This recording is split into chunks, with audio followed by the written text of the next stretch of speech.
Okay, hi.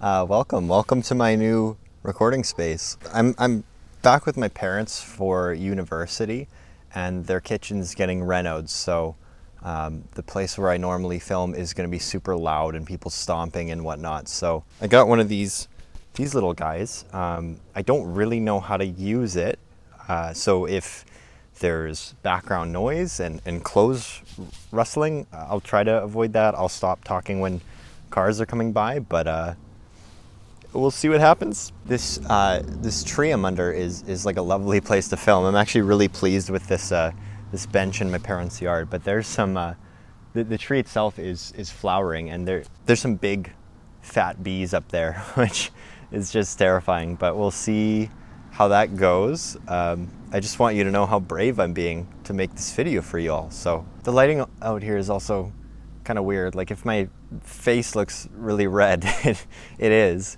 But also, yeah, the sun doesn't seem to know what it wants to do today. Under this tree seems to work because it's kind of shaded, but all of this is to say I'm not really used to filming outside, but I'm liking it. It's so pleasant. I hope y'all are having a really good life.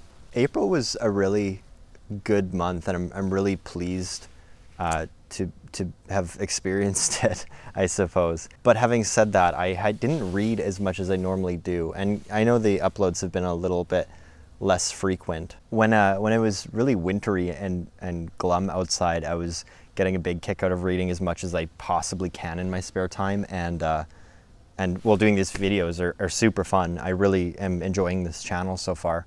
But now that it's so nice outside, I'm finding other ways to fill my time, I guess. I'm still gonna read in the summer because reading outside is like the most amazing thing ever. It's one of the joys of life. I just feel like I'll maybe have less books to talk about, which is fine. I'm gonna talk about what I've been reading in April. And yeah, I'm not finished Anna Karenina. It's an absolute beast of a book.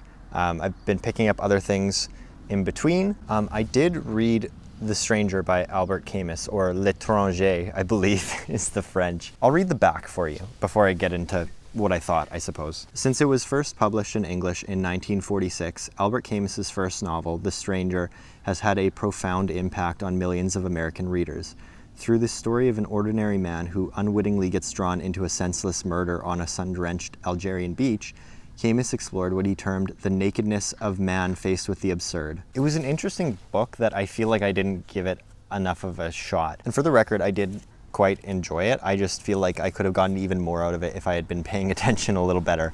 I just had Anna Karenina on the mind, as well as other things going on in my life. So it's a very strange book. It's about, well, there's cars, yep. I just want to live in the mountains with nobody around ever. It's a very strange book. It's kind of just like, the main character seems to be just drifting through life. He seems quite apathetic about anything that's going on around him, and the goings on around him become quite bizarre and dreamlike and somewhat nightmarish, and he just seems just there to experience it rather than to care about what happens to the people around him or himself. The opening lines actually give you a good idea of this character.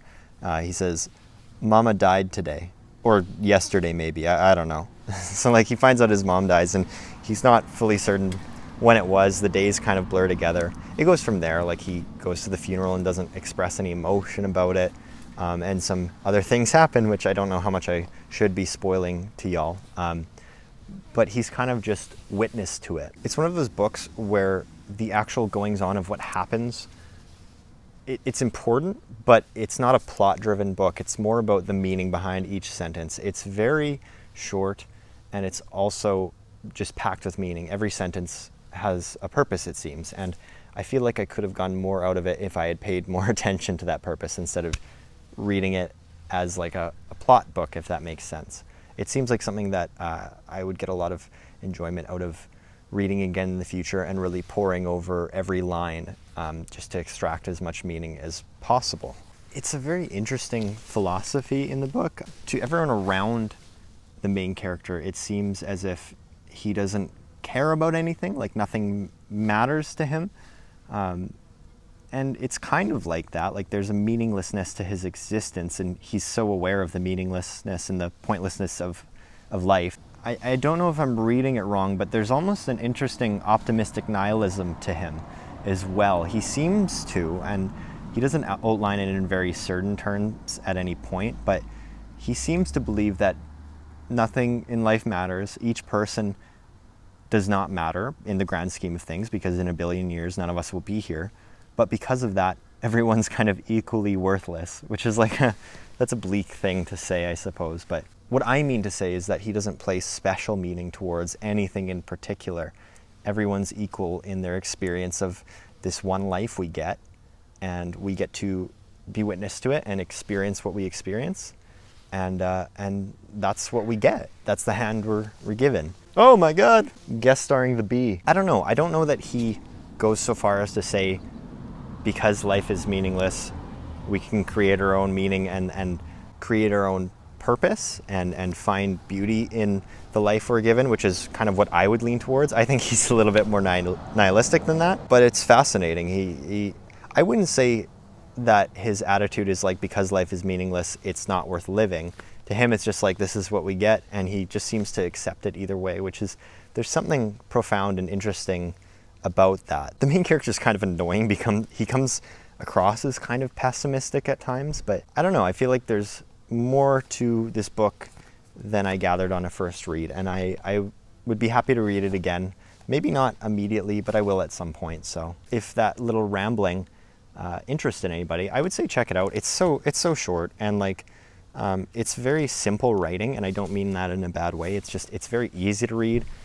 Not a lot of robust vocabulary, I suppose. Anyone can read it, but you can extract a lot from it, I think. And it's got some interesting philosophies about life that warrant more attention than I gave it. So I feel like with further reading, like if I read this another time, it's going to be like one of my favorite books, which I'm just not motivated to do so right now. And I think I would rather wait until I'm ready to read it again to give it the attention it deserves. So that's The Stranger. There's so many little spiders and bees and insects in here. I feel like a Disney princess, but for ugly little creatures. I will talk about Anna Karenina.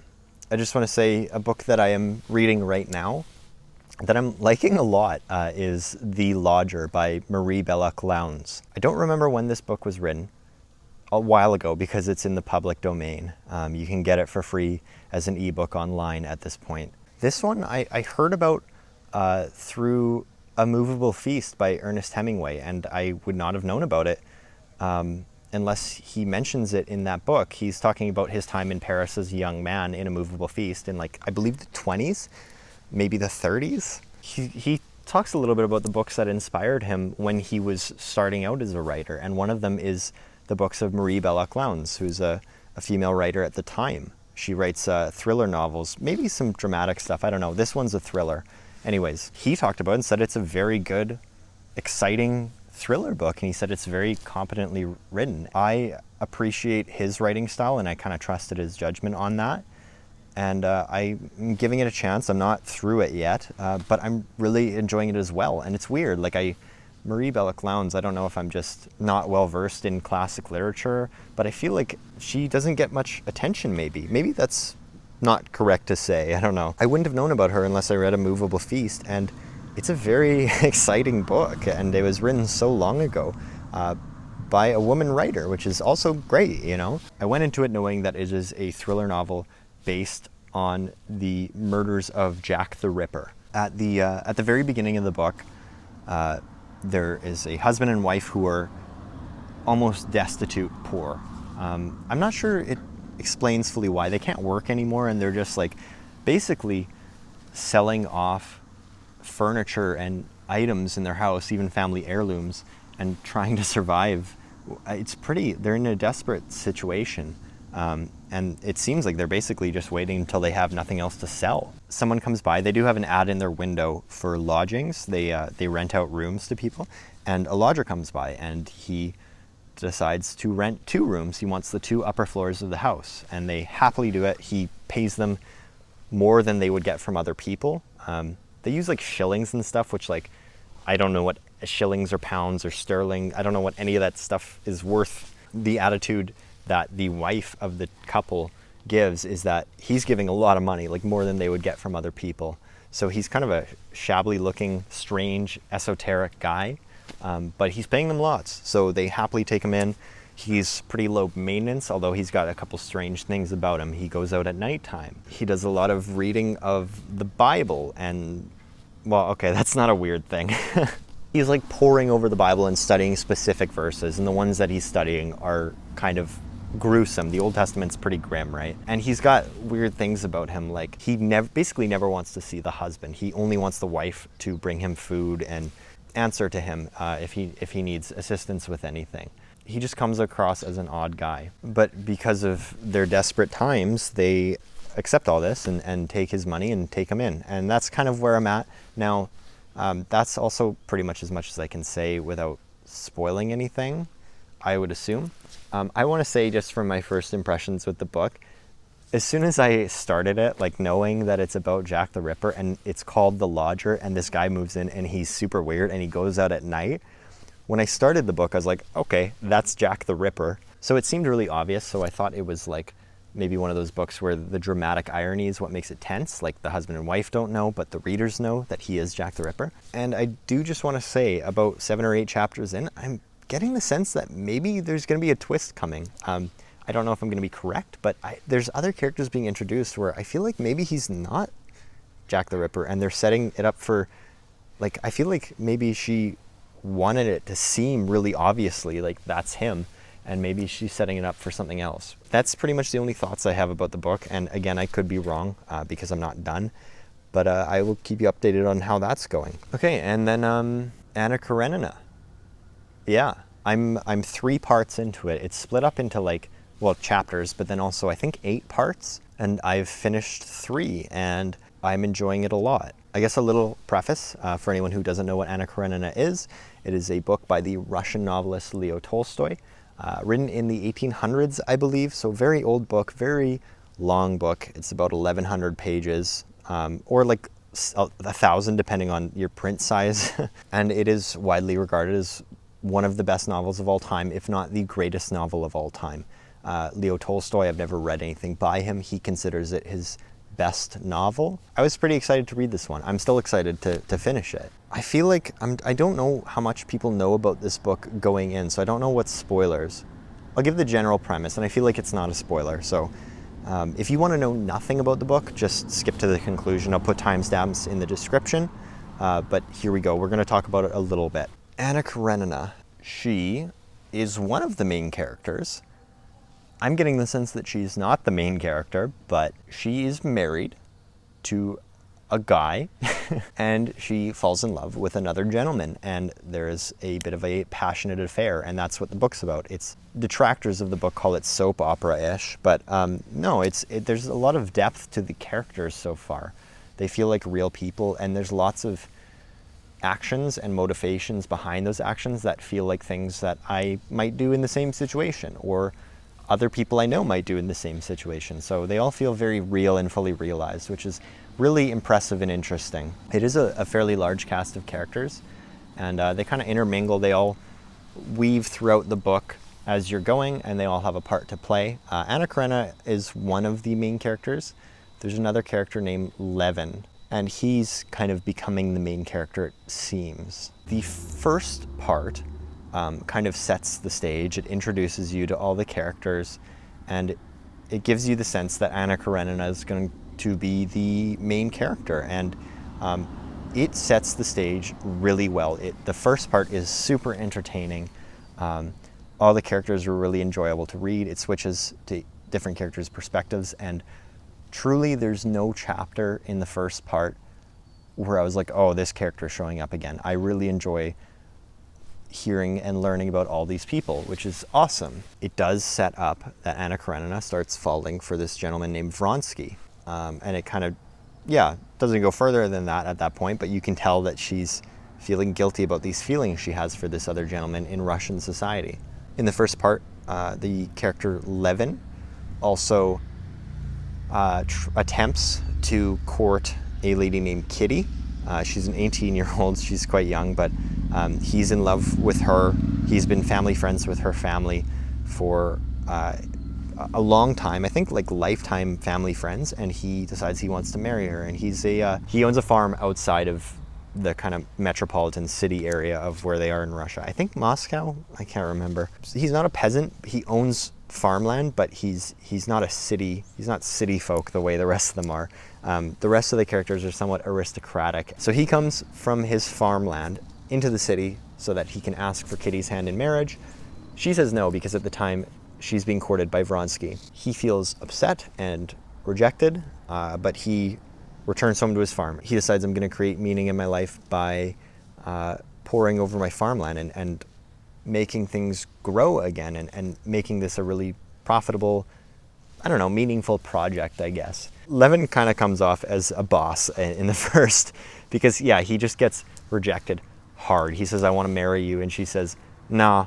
And he just takes it with a lot of grace. Whereas Kitty, she's being courted by Vronsky. She's expecting that he'll dance with her at this dance, and he doesn't. He kind of snubs her for Anna Karenina.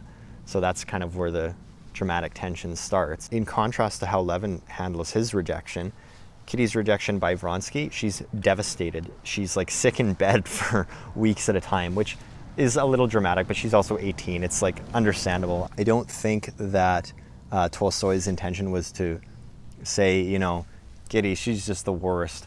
Levin's a great guy. I think it's more like the author does make clear how you should live your life, how he feels you should live your life through the character of Levin. But at the same time, he doesn't knock Kitty. He doesn't treat her as a fool for how she responds to everything. And she actually gets kind of a nice arc in the second part. So I guess I'll start talking about the second part, and I'll talk about what happens with Kitty in it to start. She's devastated by Vronsky rejecting her, and she is taken by her parents to go somewhere else in Europe that's not Russia, and go to a health spa.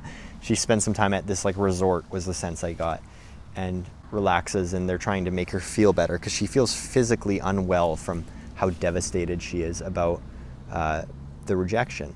And she kind of gets a sense of meaning and purpose in life beyond what she originally thought in the first part. In the first part, she's very driven by societal expectations, I suppose, appearances, how you appear to other people, as well as, part of why she's devastated by Vronsky rejecting her is not just because she cares about him, which she does have a big crush on him, but also because it's pretty obvious that he snubbed her, I guess, at this dance.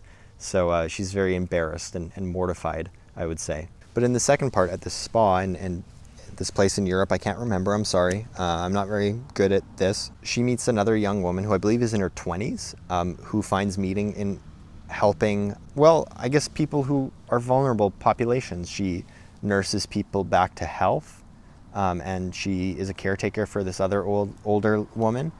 And she just comes across as a very selfless person, I suppose. And Kitty really admires that, and she starts drifting towards that. Well, maybe the meaning of life isn't just, finding a husband and being seen as a happy family. Maybe there's meaning to be found in meaningful work and helping others. There's a lot of themes of this book that are very pertinent to today, I would say. Kitty, despite being a character in a book written in the 1800s, in some ways feels like someone who's a little bit obsessed with Instagram or obsessed with image. Again, she's 18, I'm not knocking her, and she starts to drift away from that and say, maybe my life will go on, which is a very heartwarming thing for her to come to the realization about, I suppose. Yeah, that's where I'm at with Kitty so far. I'm really enjoying her character arc. Levin's chapters are hit and miss, maybe. I've heard some people say that they're boring, and I wouldn't go that far. They're different. He kind of goes back to the farm, and then in part 2, he decides, I'm going to make this my project. A lot of his chapters in the second part are just hunting and tilling the fields, and it's very slice of life, it feels like. I understand why people would say it's boring. You have to accept the fact that this book is going to have parts where it slows down and not much plot actually happens, which I was kind of anticipating anyways. I mean, this book's 1,000 pages. It's not going to move at a rapid fire pace. I was never expecting that. His chapters are very comfy. he's getting a lot of enjoyment out of working with the land and finding like very deep, intense personal meaning in that physical work and producing something at the end of it. I think it's a very admirable thing. It does come off as a little bit preachy because it's kind of obvious that Levin's an author insert, and so far he doesn't really seem to have too many flaws. He's just like this very perfect, like, finds meaning in this simplicity of life. And there's a lot of things about his life philosophy so far that I really appreciate as well, but at the same time it comes off as like, okay, Tolstoy, we get it, you're awesome. Maybe that's unfair, I don't know. Anna Karenina and Vronsky, the affair. Okay, so probably the most like plot-driven part of the book, the kind of dramatic soap opera-ish part I was expecting from the book is from this couple. I will say I'm quite surprised at how quickly the book gets into this affair. I kind of thought it would build more. In the first part, it's really just an inkling, like Anna Karenina realizes she's starting to feel some charm and some attraction from Vronsky, and she feels guilt. She's like, oh no, this could be something, it's not good, and it's kind of ominous.